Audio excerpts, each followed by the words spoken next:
मैं भारत हूँ और मुझे वेदों की ऋचाओं ने जन्मा है। मेरा परिचय के लिए इतना ही पर्याप्त है कि अमृत स्वरूप गंगा मेरी माँ है। मैं भारत हूँ, मैं ऋषियों के आश्रम में पला हूँ, युग पुरुषों की उंगली थाम कर चला हूँ और संघर्ष के प्रचंड अग्नि में जला हूँ। मेरा इतिहास का पहला पन्ना तब लिखा गया था जब मनुष्यों ने समय को दिन और तारीख में बांटना नहीं सीखा था। 10,000 साल पहले मेरा खाका बना था, लेकिन इतना पुराना इतिहास सिद्ध करने के लिए मेरे पास साक्ष्य नहीं। लोग सवाल उठाते हैं कि सिंधु घाटी सभ्यता को बीते सिर्फ 34 साल हुए हैं, फिर हम 10,000 साल पहले के इतिहास का दावा क्यों कहते हैं? मैं क्या उत्तर दूं उन इतिहासकारों को जो ईंट पत्थरों की गवाही के बिना गूंगे हो जाते हैं। 3400 साल पहले के अवशेष तो उन्हें दिखते हैं, मगर 5,000 साल पहले कुरुक्षेत्र में शस्त्र त्याग चुके अर्जुन का ज्ञान नहीं दिखाई देता।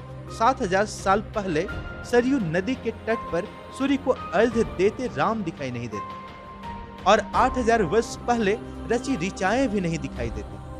आज ऐसे ही एक इतिहास के बारे में आपको बताऊंगा, जिसे सुनकर आपको भी अपने इतिहास पर गर्व होगा। साल 1903, स्थान उड़ीसा और मंदिर का नाम कोणार्क सूर्य मंदिर। साल 1903 में कोणार्क मंदिर के मुख्य दरवाजे को रेत और बालू से अचानक बंद कर दिया गया। इस घटना को करीब 118 साल बीत गए, लेकिन आज तक भारत सरकार ने इस दरवाजे को नहीं खोला। जब आप उड़ीसा के कोणार्क मंदिर में जाएंगे तो यहाँ का मुख्य मंदिर बंद दिखेगा। आप इस मंदिर के आसपास घूम सकते हैं, परंतु इस मंदिर का मुख्य रहस्य इस मंदिर के बीचों बीच बंद दरवाजे के पीछे छिपा है। लोगों की भीड़ पूरे मंदिर परिसर में भरा रहता है।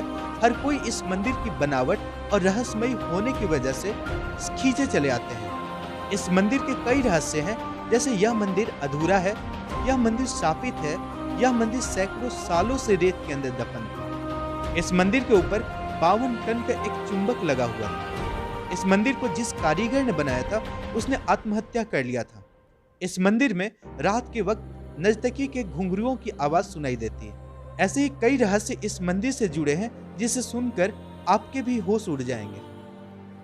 लेकिन फिर भी एक सवाल जो बार बार मन में आता है कि इतने प्रयास के बावजूद कोणार्क मंदिर का मुख्य दरवाजे को खोलने का निर्णय क्यों बदल दिया जाता है। चलिए आज बताते हैं इस मंदिर के बारे में।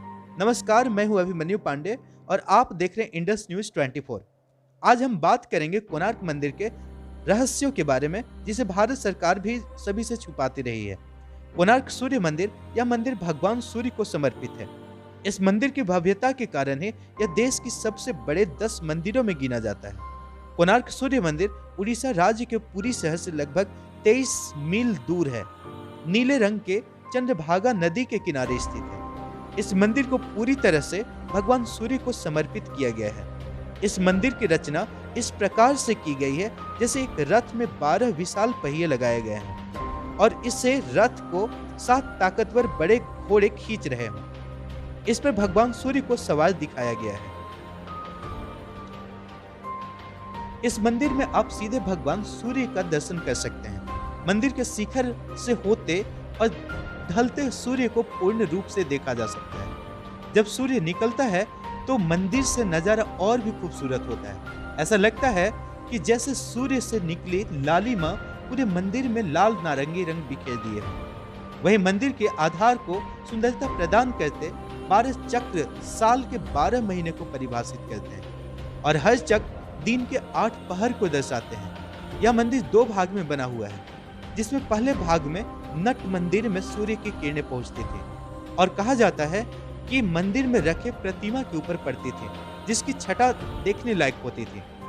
अगर इस मंदिर की वास्तुकला की बात की जाए तो यह मंदिर बहुत ही भव्य और रहस्यमयी ढंग से बनाया गया है। इस मंदिर को महाराज नरसिंह देव ने 1250 ईस्वी में बनवाया था। इस मंदिर के बनावट के लिए लाल बलुआ पत्थर एवं ग्रेनाइट पत्थर का भी इस्तेमाल किया गया है। इस पत्थर को राजस्थान से लाया गया था। सूर्य देव के इस मंदिर में कालीन शैली का प्रयोग किया गया है, जिसमें आपको पूरी मंदिर में करीब 128 नृत्य कलाएं वाली मूर्ति देखने को मिलेगी। इस मंदिर में अद्भुत नक्काशी को देखकर हर कोई अचंभित रह जाता है। मंदिर के दीवारों में बने सुंदर शिल्प कृतियों और शिल्पकारों ने अपना उत्कृष्ट कला को प्रदर्शित किया है। कोणार्क मंदिर के बारे में यह भी कहा जाता है कि आज भी नर्तकियों की आत्माएं आती है। अगर कोणार्क के पुरानी लोगों की बात को माने तो आज भी शाम को नर्तकियों की पायल की झनकार सुनाई देती है, जो कभी यहाँ के राजाओं के दरबार में नृत्य किया करती थी। इस मंदिर का निर्माण एक सैंडविच के तौर पर किया गया है, जिसके बीच में एक लोहे की प्लेट थी जिस पर मंदिर के पिलर रखे हुए थे।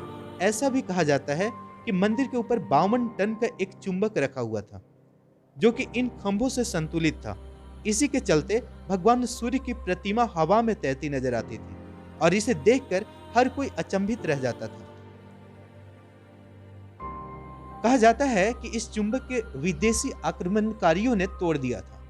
ऐसा भी कहा जाता है कि मंदिर से गुजरने वाले नाव और जहाज जिसमें लोहे भी लगाए हुए रहते थे, इस चुंबक के कारण दिशा भ्रम हो जाता था और उनकी नाव क्षतिग्रस्त हो जाती थी। इस कारण नाविक इस चुंबक को निकालकर अपने साथ ले गए।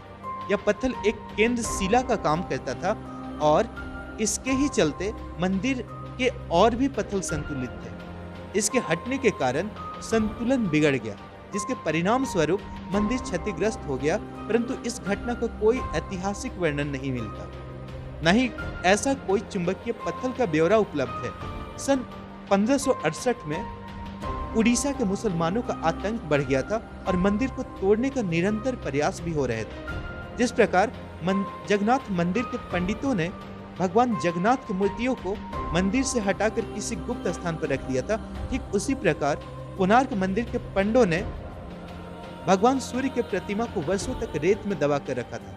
बाद में यह मूर्ति पूरी भेज दिया गया और वहां जगन्नाथ मंदिर के प्रांगण में स्थित इंद्र के मंदिर में रख दिया गया। कई लोगों का ऐसा भी मानना है कि इस मंदिर का पूजा मूर्ति अभी भी खोजा जाना बाकी है, लेकिन कई लोगों का यह भी कहना है कि दिल्ली के राष्ट्रीय संग्रहालय में रखी हुई जो मूर्ति है वही इस मंदिर का मेन मूर्ति है। इस मंदिर के मूर्ति के हटने के बाद यहाँ वंदना होना भी बंद हो गया। इस कारण तीर्थ यात्रियों का इस मंदिर में आना जाना भी बहुत कम हो गया। कोणार्क सूर्य मंदिर वंदना के समय ही वाणिज्य गतिविधियों का एक नगज था, परंतु गतिविधियां बंद हो जाने के कारण एकदम से वीरान पड़ गया और कई सालों तक रेत और धूल कणों में ढक गया। फिर बाद में मंदिर को खोजा गया, लेकिन मंदिर के कई हिस्से बुरी हालात में पाए गए। ऐसा कहा जाता है कि आक्रमणकारियों तथा नेचुरल डिजास्टर की वजह से मंदिर खराब होने लगा। 1901 में उस वक्त के गवर्नर जॉन वॉल्डन ने जगमोहन मंडप, जो सभी मंडपों में प्रधान मंडप है, उसके चारों दरवाजों पर दीवारें उठवा दी। पूरी तरह इसे रेत से भर दिया गया ताकि इसी तरह यह सलामत रहे, इस पर किसी नेचुरल डिजास्टर का प्रभाव न पड़े। इस काम में पूरे 3 साल लगे और साल 1903 में यह पूरी तरह पैक हो गया। यहाँ जाने वाले श्रद्धालु को यह पता नहीं रहता कि मंदिर का मुख्य हिस्सा जगमोहन मंडप है और यह मंडप बंद पड़ा है। बाद में एसआई ने इस पर शोध कार्य शुरू किए। कई बार इस मंदिर के मुख्य दरवाजे के खोलने की बात भी कही गई, परंतु 118 साल बीत गए, फिर भी इस मंदिर का मुख्य दरवाजा अभी तक बंद है।